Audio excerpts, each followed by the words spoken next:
When collectors are calling, here's how to stop them.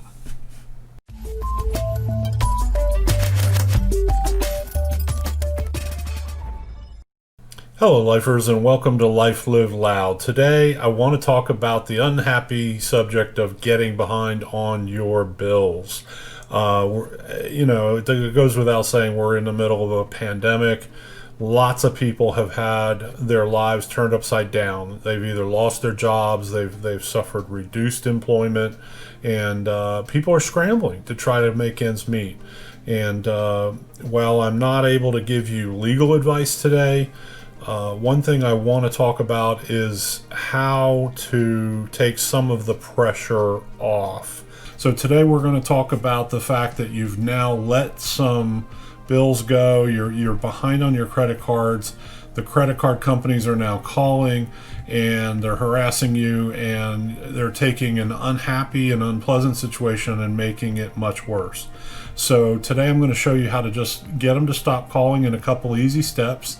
And it doesn't mean you don't owe the debt anymore, but it'll take that pressure off you, where that phone is just ringing constantly and you're having to constantly haggle with these people who just want money from you at a time when you don't have any money to give them. So with that said, let's get started. Number one, always prioritize your finances. Again, if you're watching this video, it probably means that you have prioritized your finances. The priorities are, roof over your head, food on the table, take care of the family. So any money that you have needs to go to those three things first, and then you can talk about paying your credit cards or whatever other bills. But when money's short, the bills that usually you can let go of, at least temporarily, are the credit cards. And so you let those go. You take the money that you would pay to the credit cards and use it to pay your rent or your mortgage or school lunch money for your kids, whatever that may be. That's a higher priority than paying the MasterCard bill. And it's an unfortunate thing, but it's just the way it is. So number one is prioritize those debts and expenses, and make sure that you're paying attention to the ones that are the necessities. And again, if you got to go behind on something that's not a necessity. Number two is to call and try to work with your creditors. Especially now with COVID, there's a lot of creditors that have special programs in place. You may have already found some of this to be the case if you're talking to your creditors, but no one, be friendly with them and be proactive. Don't wait until you're really behind. When you're first going behind, that's the time to pick up the phone, give them a call, and say, hey, just be honest with him. Tell them, this is what's going on with me. Is there any way we can work something out to give me some breathing room? And 99% of the time they're going to say yes, we've got a program for that, and they'll work with you to either skip a payment, maybe skip a couple payments, and that's fine. That may buy you the time you need to get back on your feet, or to work out your next strategy, your next steps, whatever those are going to be. So be polite, call them, have a good relationship with them, rather than a yelling and screaming and adversarial relationship with them, because at that moment they're able to help you, and you're better off to be friendly with them if you can. Number three, record your calls. Now again, I'm talking about being friendly with creditors, and I'm talking about having a good relationship rather than an adversarial relationship. But the fact is, they're creditors. They're in the business of getting money back from you with interest. And so while they may empathize with you, or at least act like they empathize, while they may be polite and friendly when you call, they are doing that in furtherance of their goal, which is basically just to get you to pay that bill. So you're going to say things, and they're going to say things during calls that it might be very helpful for you to have a record of. And it's definitely helpful later if things are going to go sour with them. It's really good to have a record of those calls. So when they call you, have a recording device available. I don't care if it's a little Radio Shack tape recorder or your cell phone or whatever device it is. It can even be a camera. If you have a GoPro or most cameras will allow you to take video footage, and there's no law that says you can't video yourself taking the call. So it doesn't have to just be an audio recorder. It can be any camera that's laying around your house. When put it by the phone.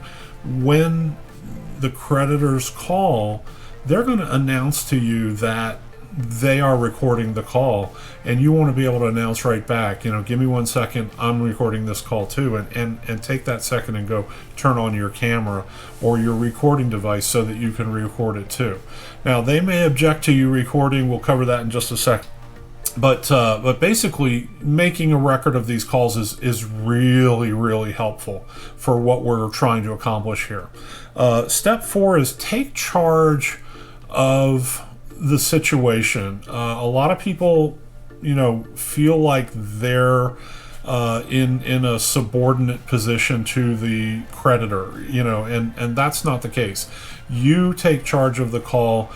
It's very simple to just simply say, "Hi, what can I do for you?" And let them state what they're calling for. "Hi, you're behind on your card. I want you to make a payment today," and then just come right back and say, "Well, I'm sorry, I don't have any money for you. I can't make a payment today. What else can I do for you?" So don't let them bully you. Don't let them take control of this conversation. You know why they're calling. Ask them to state that for the record, and then tell them, "I can't help you with that right now. As much as I want to, I can't help you with that right now. And so what else can I do for you?" And they may throw some other idea out there, some other thing. It's all noise. It's all the same question in different clothing. They just want your money, want your money, want your money. So don't waste time going round and round with them. It's aggravating, and it affects your psyche. It makes you feel bad that you owe this money that you can't pay. It throws you into depression, and it makes you feel like you're not valuable as a person, that you've let them down, that you haven't kept your commitments, and you're not a good person because you're not paying this bill. Don't even go into all that. Just take control of the conversation, get right down to it, and just say, "I'm sorry, I don't have any money for you. What can I do?" They're going to come back and say, "Well, when will you have some money?" If you might have some money coming in, then tell them that. Just say, "Yeah, I can pay you in 2 weeks, or I can send you a payment in 2 weeks." They're, great. But if you in a couple more weeks or a month, in other words, if your situation is that bad where you're having to downsize, then you probably don't have money coming in anytime soon for them anyway. Again, it's always, take care of your family, take care of the roof over your head, put food on the table. And if you don't see any extra money coming in, then don't beat around the bush with them. Tell them flat out, "There's no money coming in. I'll have to get back to you when I have some money available. And I don't know when that's going to be." Again, take control of the conversation. Be in control of the conversation. Don't let them drive over you with a bus and make you feel terrible because you can't give them what they want. Again, they're just working their job. They're not a friend. They're not family member. You're not letting them down. They're going to get the same amount of money whether you pay them anything or not. They're just calling you because you're a file on their desk that they have to call. So don't worry about that. Take control. Be firm and get rid of them as soon as you can, so that they don't work on your psyche and start bringing you down. Now, what happens if the calls just become harassing? I've actually had people that told me they say, "Okay, well, I'll let you go for now, but I just want to let you know we're going to keep calling until we get a payment." So now they're telling you that they're going to harass you. Now they're telling you that they're going to keep calling and calling and calling, even though you've told them you don't have any idea when or where money's going to come from. They're now telling you that they're going to beat you up over that, over the phone often. And that can be every day, that can be several times a day, that can be every few days. It doesn't matter. They're just going to keep calling and calling until it just gets unbearable. So when you get into that situation, that's just completely unproductive. Now they're trying to punish you. by harassing you. And you don't want that. So what you need to do when it gets to that point is to say, listen to me, please. Ask them if they will allow you to say something. And, just kind of, again, take control of that conversation, get them quieted down, and then once they're quieted down, just say simply, here's what I have to say to you, and it's very important, so please listen. And then you give them the Fair Debt Collection warning, which goes something like this. In accordance with my rights under the Fair Debt Collection Practices Act, I'm asking you to stop calling me on the phone. You may contact me through the United States Postal Service mail, but do not call me on the phone anymore. If you continue to call me, I will take action in accordance with my rights under the Fair Debt Collection Practices Act. That's all you have to say, and they must stop calling you now. And it's an amazing thing. Most banks, most creditors have learned. They've been punished, they've been fined, and so they know when they hear that warning come out to go ahead and mark your file as a do not call, and they will switch it over. The calls will stop virtually immediately, and they will start sending you letters in the mail, which you can then open. You can use them as paper to put down in your bird cage. You can throw them right in the garbage, whatever you want to do, but you're not going to be getting these harassing phone calls anymore. Now, two last quick things. Number one, according to the Fair Debt Collection Practices Act, technically you need to send them a letter in writing telling them to stop calling you. So you may have a creditor that will say, no, we're not going to stop, we don't have to stop, and you can't tell us to stop. What they're telling you is that, yeah, you have to send it in writing. So what you want to do is get the address that needs to be sent to. And again, if they're being a jerk, they may not want to share that with you, but at some point you're going to get letters from these people. So when you get the letter, then just, again, it's very simple to print that out on your computer, and I'm going to put a link to the Fair Debt Collection Practices Act in the comments below, so you'll be able to see that.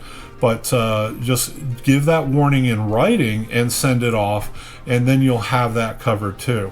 Now, the last thing I want to warn you about is that a lot of banks and creditors now don't want to be recorded. So when they call you and say, hi, this is Mindy from Capital One, I'm calling about your account, and this is a recorded line, you need to respond by letting Mindy know that she's also being recorded, that you're recording the call. Now, Mindy may very well say, I'm sorry, but I don't consent to you recording the call. And it's kind of funny that they'll do that, because it seems like it's okay for them to record the call, but not you. But I understand why the banks don't want to do this, because they don't like their tactics and their conversations being posted to YouTube or on the internet. So they're trying to protect themselves from that. But the fact is, you have every right to record the call if they're recording the call too. So what you do is, if they refuse to allow you to record the call, if they refuse consent, then simply say, okay, I understand. I would love to talk to you about my account, but since you're the one that's fleeing the call, you're the one that's hanging up, I guess we're not going to be able to do that. But then you can still issue the Fair Debt Collection Act warning. And here's how you do that. You get their consent for that. And the way you get their consent is to simply say, before you go, Mindy, I do have one thing that I want to say to you. Is it okay if I say this one thing? And 99.9% of the time they're going to say, oh yeah, fine, what is it you have to say before I go? Now they've given you consent. Okay, they know you're recording, and they said they didn't want to be recorded, but now you've asked them if you can make one statement before they go, and they've consented. So now you can legally record the fact that you're giving them that Fair Debt Collection Act warning.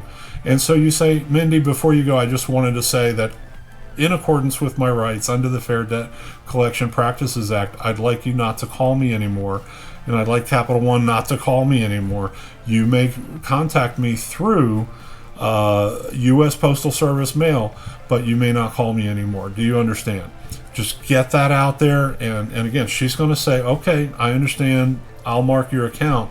But again, now you have that recorded, and it becomes evidence in a case, so that if Capital One continues to call you, you can go after Capital One. There are actually attorneys out there who specialize in debt collection litigation, and often they'll take your case at no charge to you, because these are easy cases to win when you've got these recordings. And once you have the recordings, you turn those over to your attorney. They will file a claim under the Fair Debt Collection Practices Act, and that company may very well be fined. And sometimes, now there's no guarantee on this, but sometimes you will actually share in that fine. You'll get part of that yourself. The attorney will get part of that. And so it happens sometimes where instead of you owing them money, they will wind up owing you money. So it's the most wonderful thing in the world. So it's a great way to stop creditors from calling, stop them from harassing you, and put you in the driver's seat so that you can control your sanity and make sure that you're dealing with them in a way that you're comfortable dealing with them, rather than dealing with them on their terms. I hope you liked this video. I hope it was helpful. Please stay tuned to the channel for more helpful information, and I'd appreciate very much if you'd share the video, subscribe to the channel, and hit that notification button so you'll be notified every time I upload a new video. Thanks again, and I'll talk to you soon.